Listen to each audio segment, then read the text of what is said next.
Binatikos ng ilang opisyal ng COMELEC ang pag-awol daw ni Chairman Andres Bautista noong Huwebes. Ayon kay Commissioner Robert Lim, nagpunta sa Japan si Bautista nang walang itinatalagang officer in charge. Dahil dito, hindi raw naaksyonan ang ilang trabaho ng COMELEC, partikular na ang mga kailangang dumaan sa chairman. Para naman kay Commissioner Rowena Guanzon, hindi sinunod ni Bautista ang standard procedure sa pag-avail ng vacation leave. Hindi raw tuloy nila nasimulan agad ang paghahanda para sa barangay at SK election sa Oktubre. Sagot naman ni Bautista, ginamit niya lang ang kanyang isang araw na leave privilege. Dumistansya naman ang Malacanang sa gusot sa COMELEC.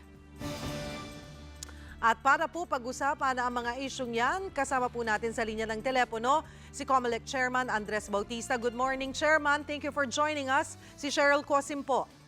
Ay, magandang umaga naman, Ms. Cheryl, at magandang umaga po sa lahat ng mga nanonood. Opo, Chairman, nawala po kayo ng isang araw, nag-awol na daw po kayo. Totoo po ba na nag-awol kayo habang nasa Japan? Hindi po totoo yun. Opo. Ang nangyari po niyan, kasi ito po aking isang anak, matagal ko nang napangako, Opo. na dadaling ko po siya sa Tokyo. Kung kaya't ang ginawa ko po, ay humingi ako ng isang araw lang po ng vacation leave, no? Opo. At ito po ay nung Huwebes, kasi nga po Biyernes ay holiday sa Manila. Opo. So I took advantage of the long weekend. Kung kaya ito po Miyerkules, nagsulat po ako ng memo sa buong NBank na sinasabi ko nga, ako po ay magbabakasyon ng ilang araw. Ito po ay walang gasto sa komisyon o sa pamahalaan. Ito po ay personal na biyahe lamang. Hindi ko nga alam kung bakit po ginagawa po ng malaking issue. Mhm. So, Chairman? Yes. Ayun po. So parang ang lumalabas po, Huwebes lang po kayo nawala.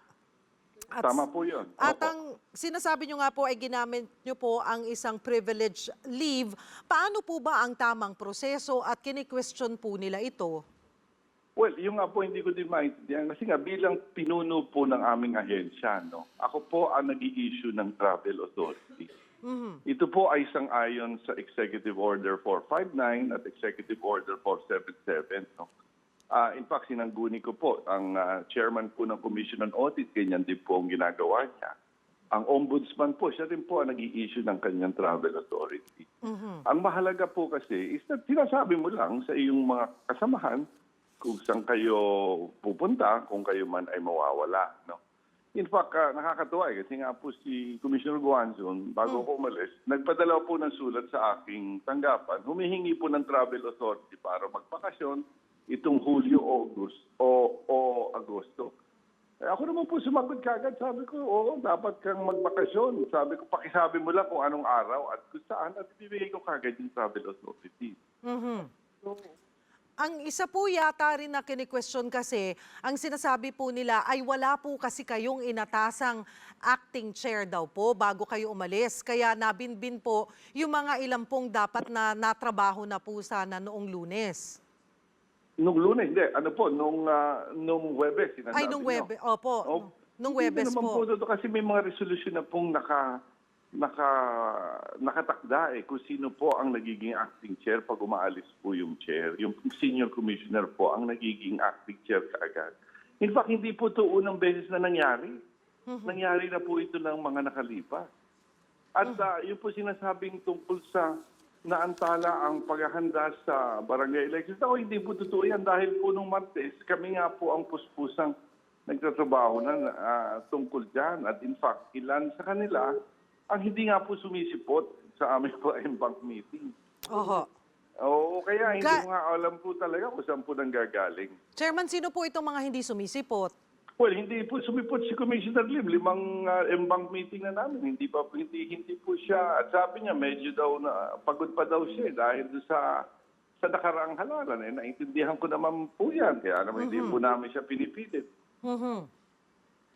So, klaruhin lamang po natin, sabi niyo po ay hindi na kailangan magtalaga dahil automatic po na ang isang senior commissioner po ang dapat natatayo as acting pag po nawawala kayo. Oo, meron pong reso na yan. At in fact, nangyari na po yan dati. Ano po ang masasabi niyo naman na Chairman dito po sa inihaing joint memorandum po ng failure of leadership laban po sa inyo? Opo, unang-una, yan pong balitang yan, luma na, no? June 3 pa po yan. Yan po ay mga issues tungkol nga sa nakaraan na halalan. At yan po ay meron na pong sagot na inihain sa bawat punto dyan. No? Pero ang kabalintunaan nga, Cheryl, is that kung sasabing failure of leadership, bakit ang sinasabi ng nakararami, no? Na siguro yung ating halalan noong 2016 ang pinakamahusay, pinakamaayos sa kasaysayan ng ating halalan sa ating bansa. Di po ba? Tapos kung isipin nyo, marami tayong nagawa na hindi nagawa dati tulad ng ating ginawang debate ng mga pangulo at pangalawang pangulo, kandidato.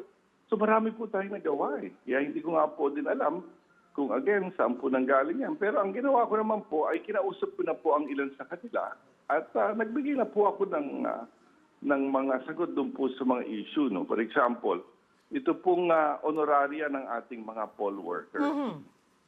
Ang ginagawa kasi dati is nag-i-issue po ang COMELEC ng cash advance sa mga iba't ibang election officers sa buong bansa para po bayaran yung ating mga teacher at ibang poll worker. Ang problema po dito, ang pinag-uusapan po dito minsan, 10, 20, 30 million pesos, binibigay in cash sa isang tao. Sabi ko, at ito ay aking sinangguni sa aming Finance Services Department. No? At sabi ko, hindi ba medyo nakakatakot yan? Baka, una-una, baka bigla na lang tumakbo kung sino man. Pangalawa, ano kung mawala? Or pangatlo, ano kung ma-hold up yung isang taong yan na merong 10, 20, 30 million pesos no, na cash. So ang aming napagkasunduan is that through Land Bank, mag-i-issue ng mga debit card.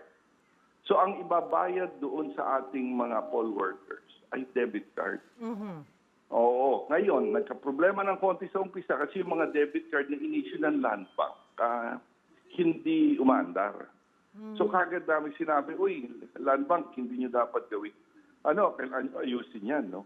Pangalawa, meron din pong issue na minsan kasi nga malayo yung lugar nung poll worker doon sa aming election officer or kaya malayo yung lugar nung poll worker sa Land Bank branch. Kaya medyo natatagalan. Pero yun lang naman po yung issue niyan. Kaya again, sinisikap po ng aming Finance Services Department na tapusin na yan. Alam ko po as of last week, 99.2% na po ang nabayaran. Okay. Kaya wala na po talaga issue. Chairman, it seems like po na medyo marami nga pong issue na lumalabas at nakikita nga po ng taong bayan din na hindi po nagkakasundo-sundo or marami pong issue between po sa mga commissioners nyo at sa inyo pong pamumuno. Paano po ngayon ang relasyon o samahan po ngayon at paano po natin ito ayusin? Well, yung nga po ang ginagawa ko. Ako po ay nakikipagpulong sa kanila. Isa-isa at yan po ay nasibulan ko na. At maganda naman po ang aming naging kalabasan ng aming mga pagpupulong. Pero again, meron na rin kasaysayan ito, Cheryl. May mga talaga namang gusto sanang naging chairman pero hindi sila napili ng ating Pangulo. No? Pero ako sabi ko nga, gusto ko na po mag-move on. At sa aking palagay talaga, napakahalaga na ang trabaho ng COMELEC ang siyang dapat nangingibabaw. Na yung aming mga personal na mga pagkakaiba, hindi dapat maging sagabal o balakid sa mahalagang trabaho ng COMELEC. No? So yun po ang aking sikapin. Patuloy po na kami po ay magkatrabaho. Ito po, alas 8, meron po tayong flag ceremony.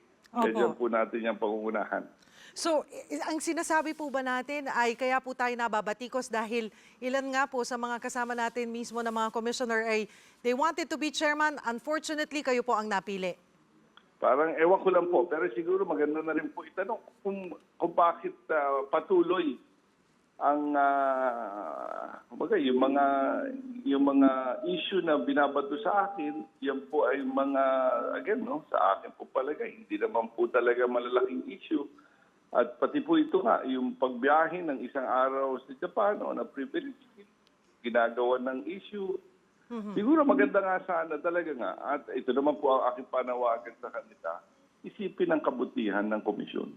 At kumbaga, lahat ng aming dapat ginagawa ay tungo sa aming mithiin na magkaroon ng isang maayos na halalan, talagang pagtuunan ng pansin ang kapakanan ng ating mga botante na siyang aming talagang pinagsisilbihan. May particular po ba tayong mensahe? It seems ang medyo po maingay ay sina Commissioner Lim po at Guanzon. May mga particular po ba tayong mensahe para sa kanila? Or nakausap nyo na po ba sila ng one-on-one para maplansya po ito? Hindi pa. Well, yung po apat nakausap ko na kasi hindi nga po pumapasok po si Commissioner Lim. Ako naman po parating bukas. At ako po sa COMELEC alam po nila ang aking tanggapan ay laging bukas. Ako po ay isang mahinahon na tao at ako po ay handang makipag-usap kahit na kanino man. Basta merong respeto, merong hindi po ako na memersonal as much as possible. Ang gusto ko lang po ay sabi ko nga, isulong po ang mga pangangailangan at ang trabaho po ng COMELEC. Marami pong salamat sa inyong oras, COMELEC Chairman Andres Bautista. Be sure to come back. Use 5 everywhere. Copyright 2016.